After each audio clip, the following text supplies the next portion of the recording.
Bem-vindos! Eu sou a Tatiana e você está dentro do Invisível. Nesse vídeo eu vou fazer o resumo do 6º capítulo do livro O Continente Perdido de Mu. Vamos lá?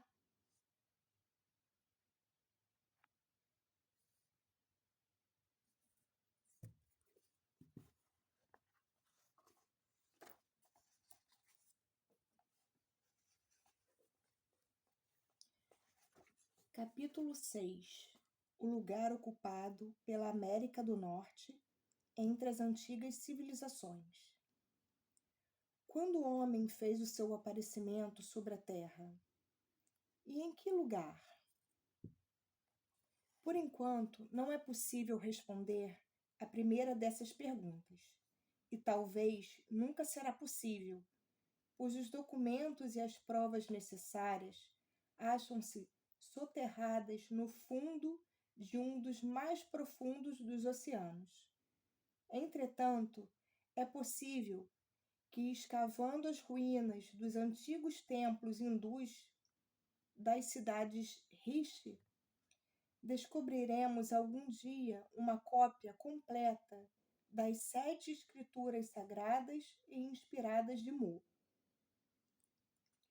A Bíblia nos diz que o homem apareceu sobre a terra no jardim do Éden, mas ninguém está de acordo sobre a localização desse jardim. Eu afirmo que o jardim do Éden era as terras do oeste dos egípcios, a terra de Cui dos maias e a mãe pátria dos hindus.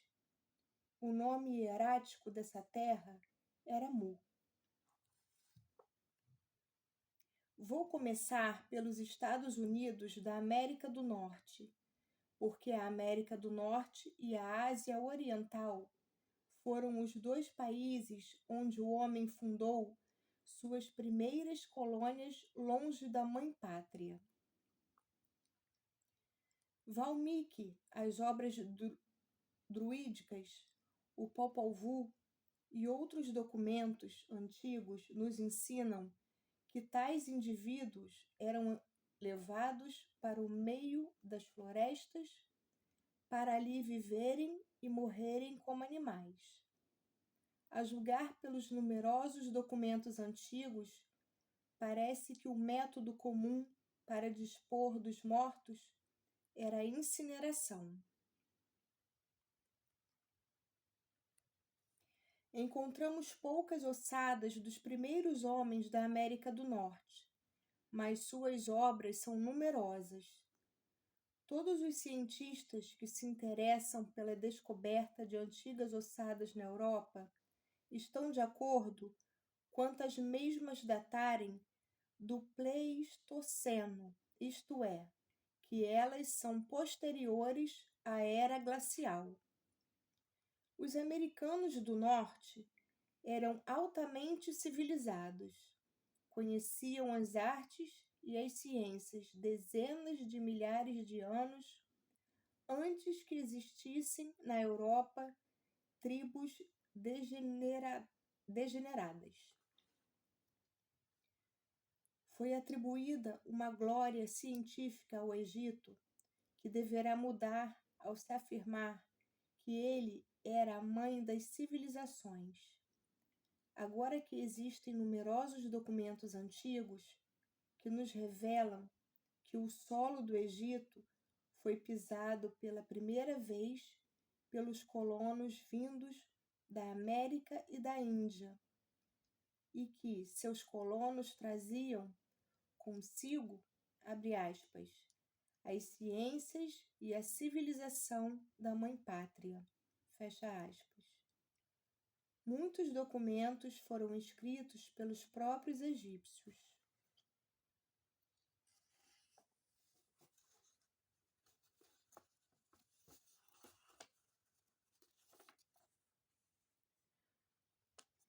Como demonstra Schliemann, a grande civilização egípcia começou a declinar quando perdeu o apoio da mãe pátria. As escrituras sagradas de Mu, esse documento nos diz o que é a vida, como foi ela criada e quais as forças que a governam.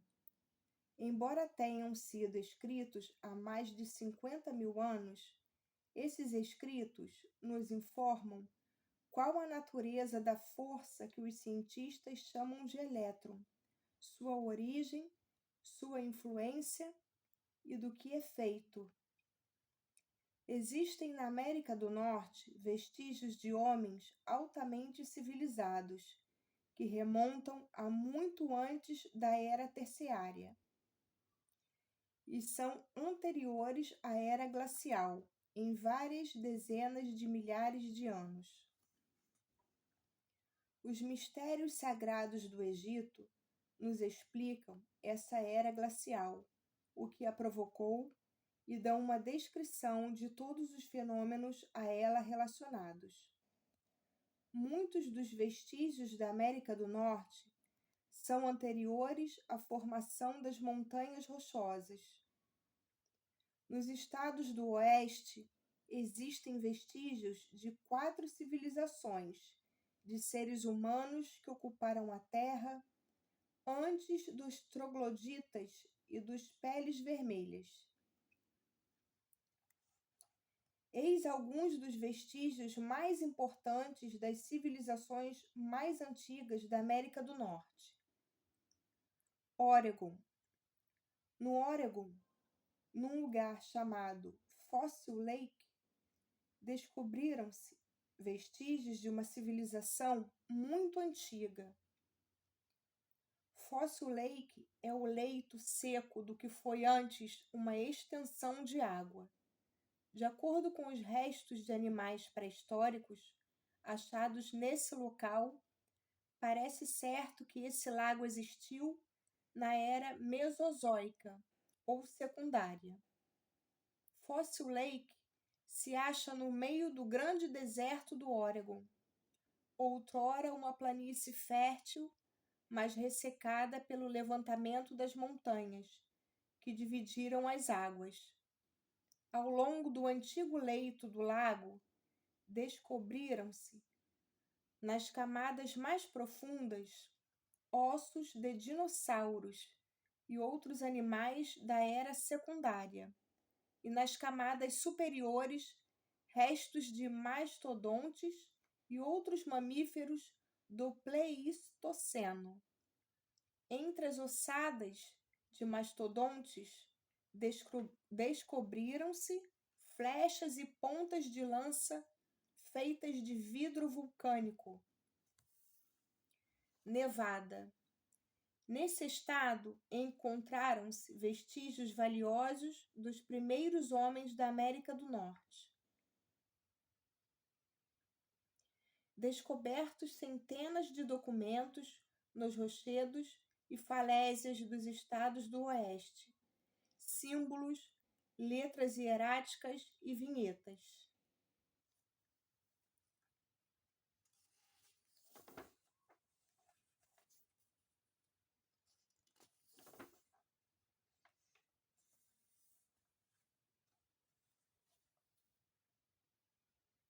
Essas inscrições das falésias provam que os seus autores provinham da Mãe Pátria e que eles tinham bastante afinidade com os maias do México e da América Central, porque sua linguagem é derivada do maia. Mu, com suas milhões de almas, foi submersa. O sol não brilha mais para ela. Ela mergulhou nas trevas, está morta. Antes da destruição de Mu, não havia sacrifícios pelo fogo.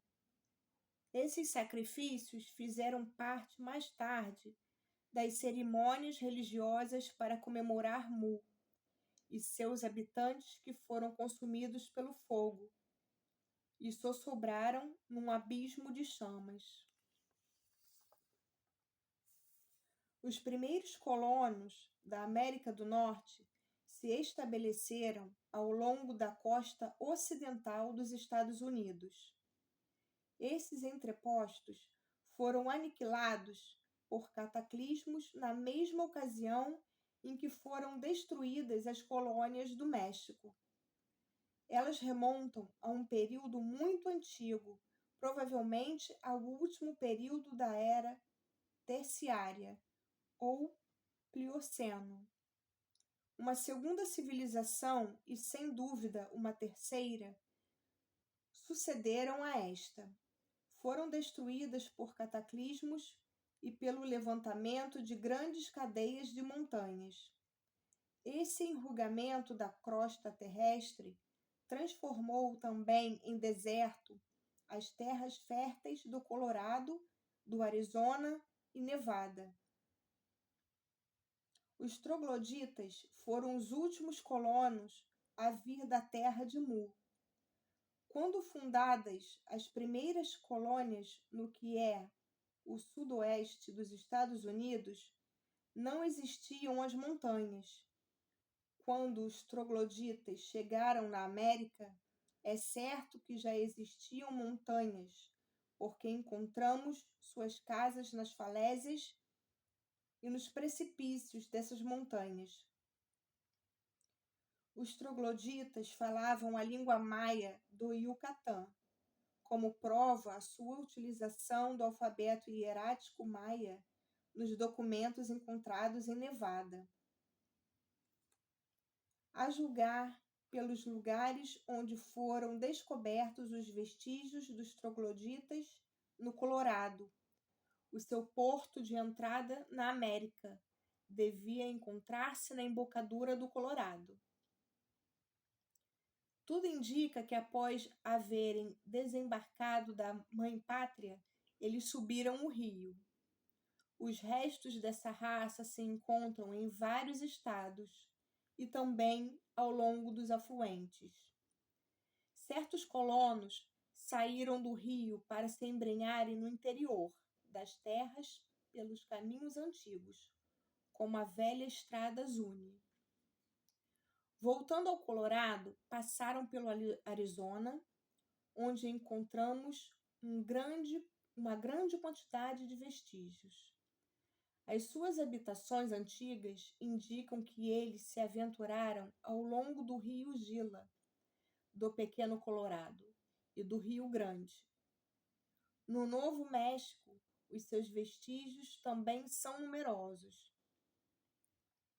Após haverem atravessado o Arizona, voltaram para Utah, pois seguiram os afluentes do Colorado em Nevada, e acharam certamente por irem se estabelecer no atual estado do Colorado, o mais rico em vestígios desse antigo povo. As grandes figuras pintadas sobre as rochas, em estranhas posturas, com mãos e pés enormes, isso não podia deixar de ser postes indicadores. Os sinais que os recobrem indicam no viajante o seu destino, o caminho a percorrer e a extensão do trajeto. Todas as áreas que margeiam o Rio Colorado estão totalmente repletas de vestígios de antigos trogloditas. Encontramos casas talhadas na rocha, pinturas rupestres, inscrições e diversos instrumentos e utensílios. A embocadura desse rio foi o porto de entrada dos trogloditas, bem como de seus predecessores. Eles e os seus antepassados lá se encontravam antes do levantamento das montanhas, ou seja, há mais de 12.500 anos.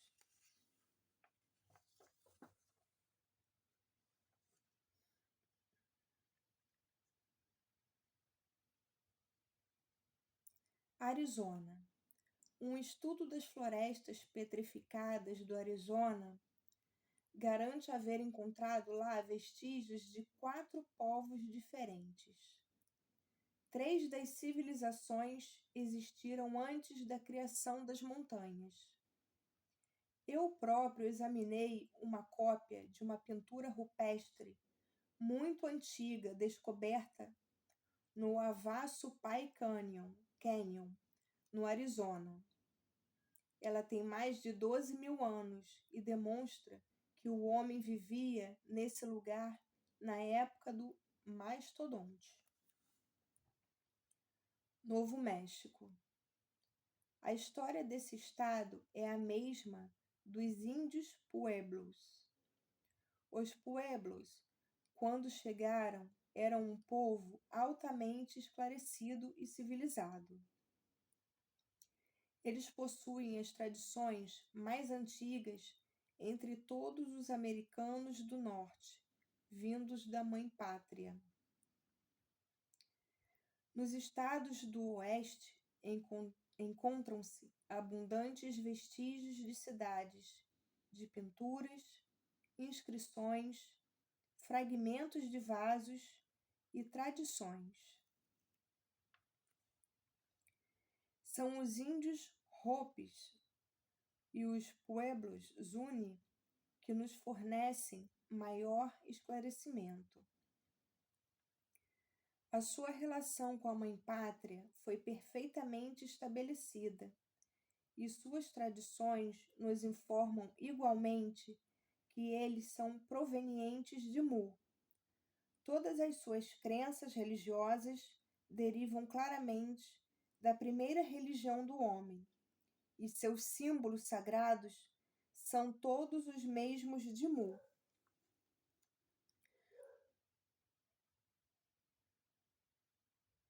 Possuo um manto de cerimônias dos índios Pueblo, no qual os enfeites são os símbolos sagrados da Mãe Pátria.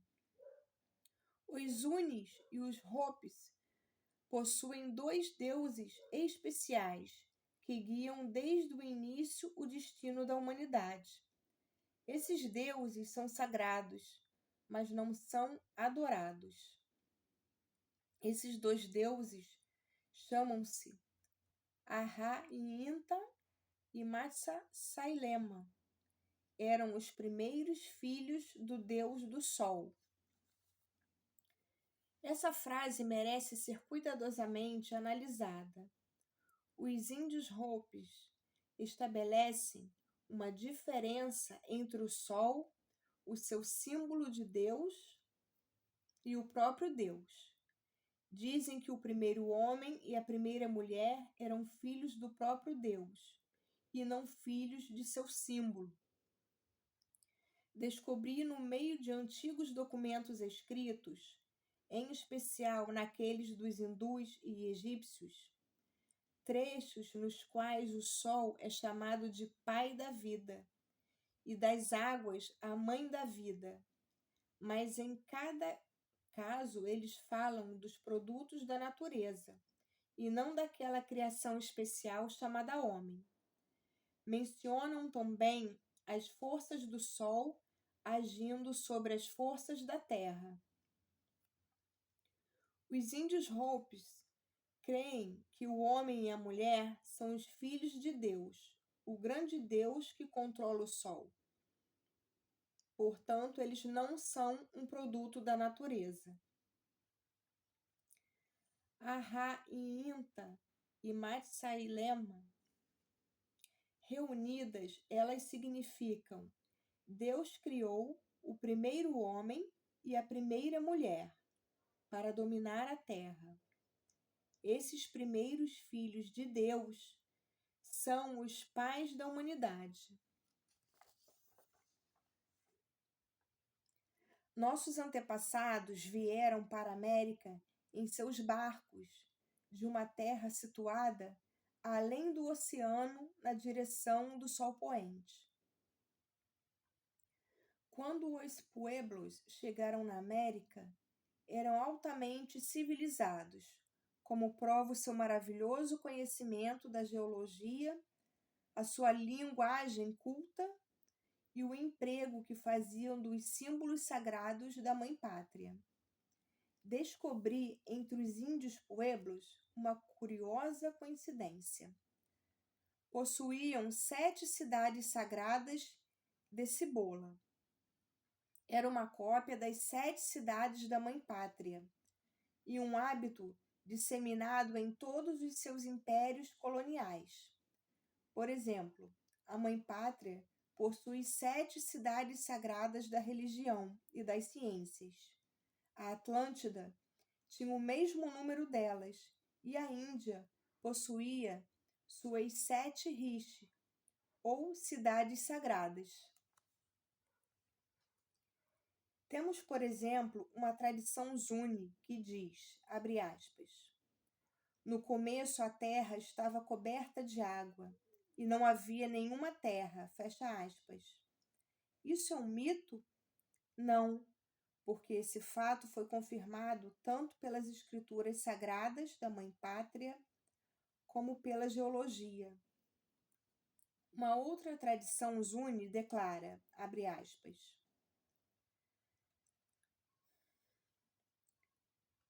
segue-se uma descrição do tipo de calçado que o homem teria que usar para andar sobre esse solo úmido e movediço sem se afundar. Antes da aparição do homem sobre a terra, o solo era tão úmido e movediço que o homem não poderia nele andar. Seus pés afundariam e ele não poderia viver assim. Embora os livros de geologia não façam alusão a esse tipo de solo, nem mencionem que ele jamais existiu sobre a Terra, a prova nos é dada pela forma e tipo de patas dos primeiros animais do Terciário, que possuíam dedos compridos dotados de membranas, como de nossas aves aquáticas que habitam as margens lodosas de nossos rios e lagos. Eis um outro pretenso mito Zuni. Esse antigo povo, há milhares e milhares de anos, conhecia perfeitamente os gigantescos répteis monstruosos que viveram sobre a Terra depois do Carbonífero até o fim do Cretáceo, ou seja, na Era Secundária. As tradições rezam, abre aspas, eram monstros e animais de rapina, possuíam garras e dentes terríveis. Um leopardo não passa de uma pulga quando comparado a eles. Então o Altíssimo disse a esses animais, vós, seres todos transformados em pedra, para que não sejas um perigo para o homem, mas que possas lhes fazer o bem. Dessa forma, seres transformados em pedra eterna. Assim a superfície da terra se endureceu e muitos animais de toda espécie foram transformados em pedra. É por isso que nós os encontramos no mundo inteiro. Seus perfis são às vezes gigantescos como esses. Outras vezes, eles são deformados e reduzidos, e vemos com frequência nas rochas muitos animais que não existem mais, o que nos mostra que tudo era diferente na época em que a Terra era nova. Fecha aspas.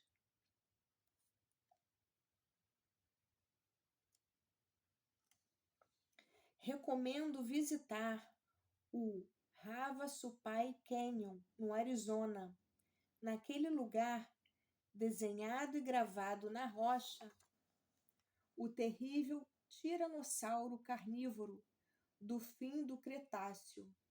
Esse desenho tem provavelmente mais de 12.000 anos. Os Zunis possuíam também diversas tradições sobre o dilúvio. Abre aspas. No início dos tempos, os Zunis eram muito maus, e o despeito das advertências do Altíssimo, continuaram em seus pecados até que o povo das sombras decidiu riscá-los da superfície da terra. Dessa forma, as 2 grandes fontes de água do mundo foram abertas. o reservatório do alto, de onde caem as chuvas, e o reservatório de baixo, que alimenta as fontes, os riachos e os rios. As comportas foram abertas e as chuvas caíram, e os rios transbordaram, até que os hunos compreenderam que a cólera dos deuses os atingia. Às pressas, eles se refugiaram no pico da montanha do trovão, onde os mais jovens dos pecadores e dos maus caçoavam do pavor dos outros, e se recusavam a crer que as vagas celestes e das profundezas os pudesse tragar. Mas pouco a pouco as águas subiram cada vez mais alto, e aqueles que riam ficaram silenciosos, e o medo se apoderou de todas as almas. Os padres das diversas irmandades cantavam inutilmente, dançavam e faziam uma grande fogueira, oferecendo sacrifícios, mas a cólera do Altíssimo não se acalmava. Finalmente, o sumo sacerdote retirou-se para o alto da montanha, num lugar isolado, onde ele podia meditar e orar e melhor interceder pelo seu povo. E quando regressou, disse que o Altíssimo só podia ser acalmado de uma única maneira. Era preciso sacrificar o melhor dos jovens e a mais encantadora das jovens, que seriam precipitados dentro das vagas ao decorrer de uma cerimônia. Dessa forma seria acalmada a cólera dos deuses e afastada do povo. O povo ouve a notícia com tristeza e ouve a seguir debates entre eles para saber quem seria escolhido para o sacrifício necessário. Um jovem foi encontrado que parecia um deus. Era forte, radiante, de traços delicados e estimado por todos.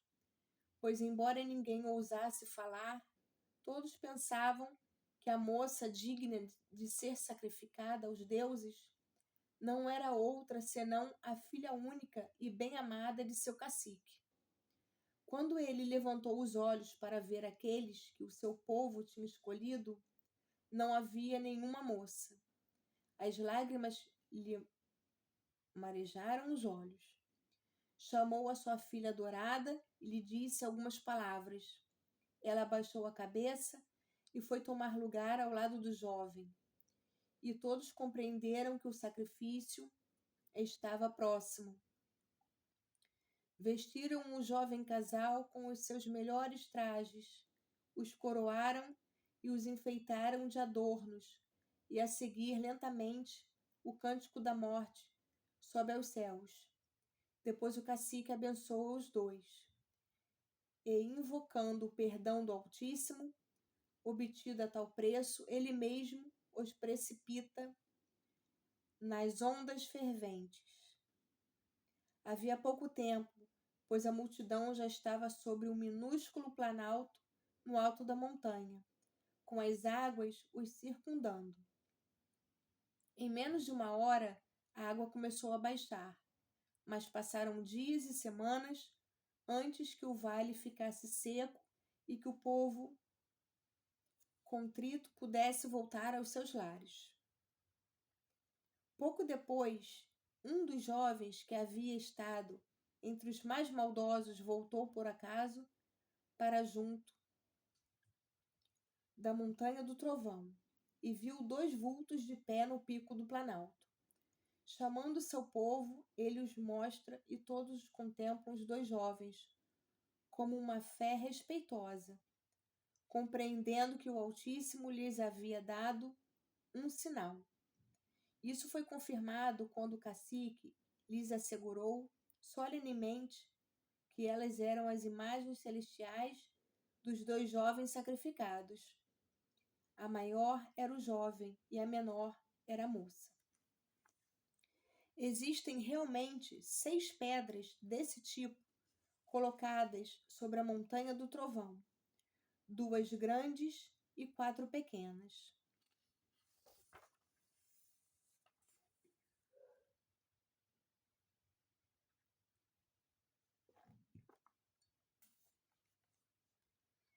tradição Zuni do dilúvio é um índice geológico valioso, porque ela prova que as águas do último cataclismo magnético se estenderam até a América. Diversas tradições dos pueblos, a língua desse povo, seus símbolos sagrados e outros indícios provam que os índios pueblos são originários de Mu. Como já expliquei antes, Mu foi submersa há 12.000 anos. Portanto, como esses índios vieram diretamente de Mu, eles devem ter se estabelecido na América pelo menos há 12.000 anos. O idioma dos pueblos aceita muitas palavras quichuas maias, e além disso, muitas de suas ideias são as mesmas dos quichuas, indicando que seja na mãe pátria, seja após a sua chegada na América, esses dois povos foram vizinhos. Descoberto nas habitações de um antigo povo fósseis de mastodonte e do tigre de dentes de sabre, bem como utensílios fabricados com marfim vivo e não com marfim fóssil, confirmando assim a pintura de Hava Supai Canyon. Deserto do Colorado. Encontramos nesse deserto notáveis vestígios de uma grande civilização passada. O deserto do Colorado, assim como o do Oregon e a maior parte dos outros desertos do oeste americano, foi outrora uma terra fértil, tornada seca quando se ergueram as montanhas. Esses vestígios provam, assim, que o povo que habitava essa região viveu nesse lugar antes que se erguessem as montanhas rochosas. Nebraska. O professor Gilder, de Omaha, Nebraska, fez uma das mais valiosas e notáveis descobertas arqueológicas do mundo. Que o homem viveu na América do Norte, num estado altamente civilizado durante a Era Terciária. Gilder descobriu uma civilização que foi aniquilada pelas águas do último cataclismo magnético, o dilúvio da Bíblia, e a Era Glacial Geológica. Assim ele se expressa, abre aspas, os covis de bisão comuns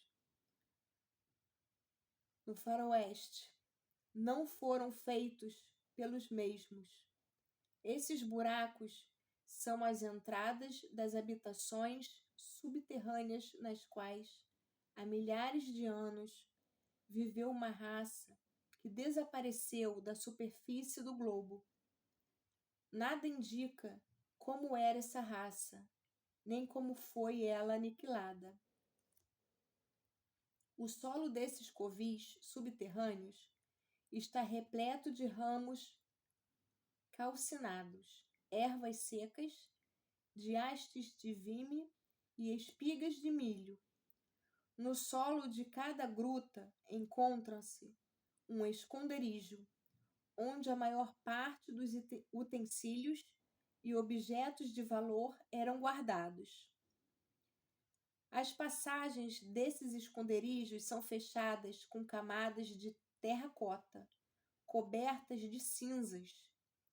Embaixo, a cavidade se alarga como uma garrafa depois do gargalo, sendo o lugar, com frequência, do tamanho de uma barrica. Fecha aspas.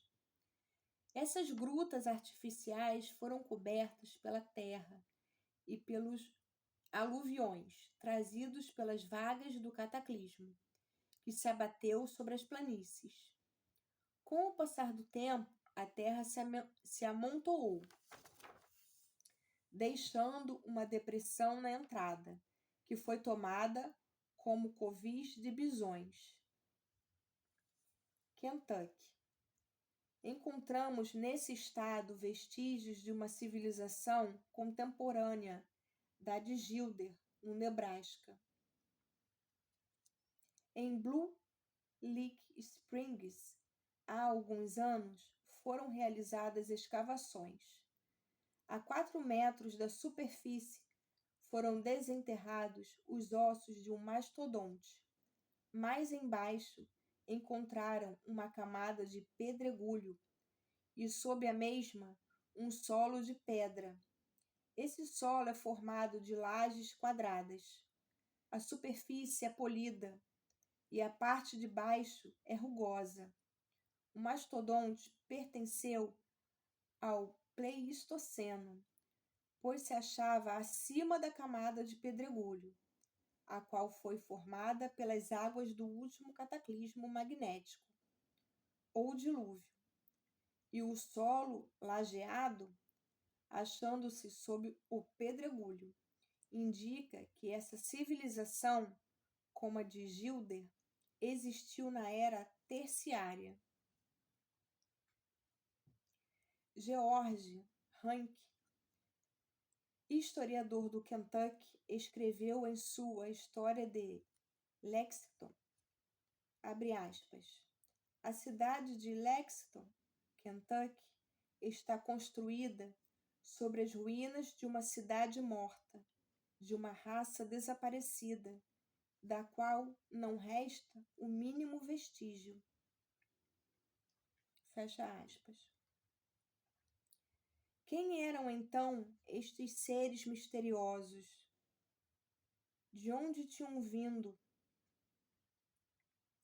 Eles ergueram aqui seus templos gigantescos, suas grandes cidades, sem pensar que os homens de pele vermelha, que os iam suceder,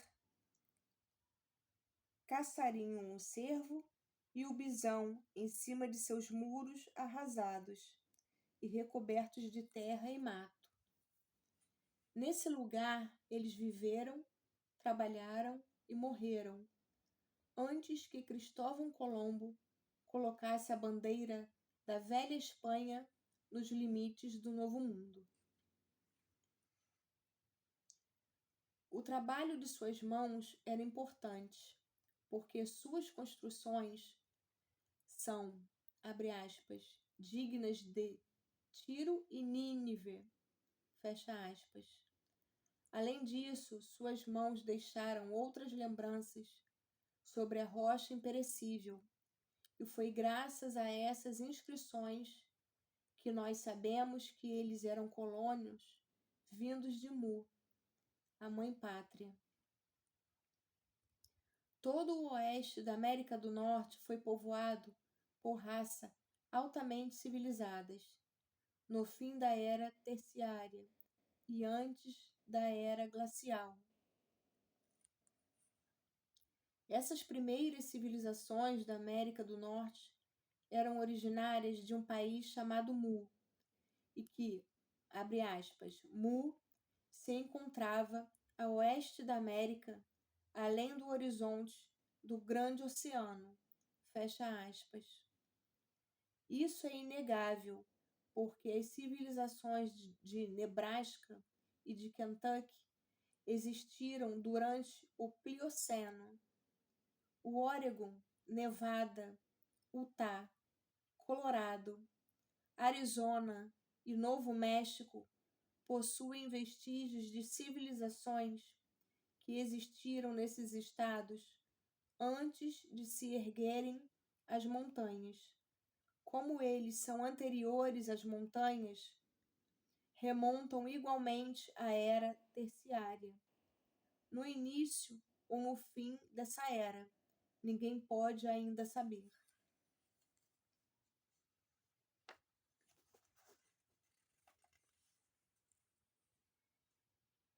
Certas inscrições e pinturas rupestres foram atribuídas aos trogloditas, já que eles são mais antigos vários milênios mais que os outros que se encontraram ao seu lado, que se encontram ao seu lado.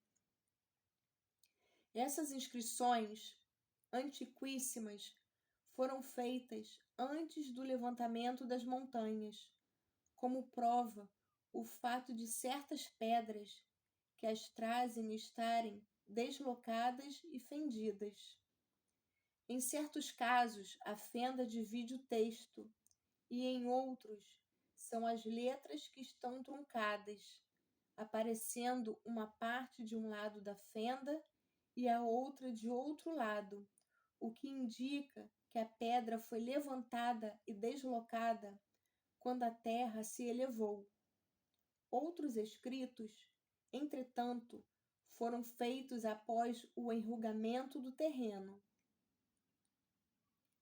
É indiscutível que os que nós chamamos trogloditas pertenceram de fato a esse povo, ou seja, que tudo o que atribuímos a eles não foi feito apenas pelos trogloditas.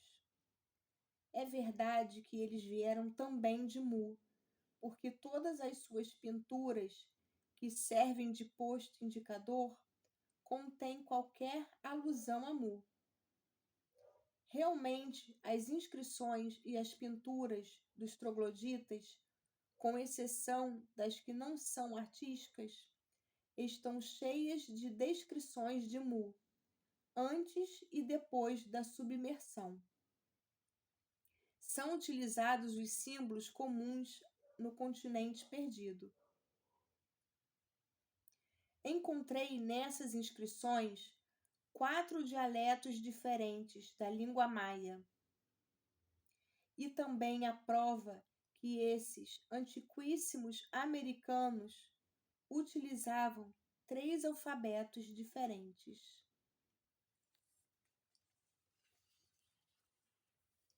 Nos vemos na próxima leitura. Até lá!